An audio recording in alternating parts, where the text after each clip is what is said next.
Removing a VGA cable, 2.5-inch drive model.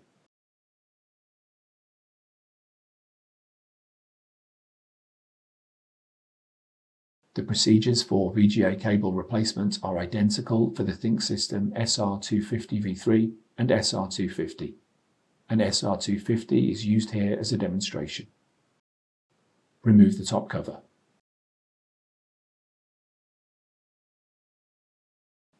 Disconnect the VGA cable from the system board.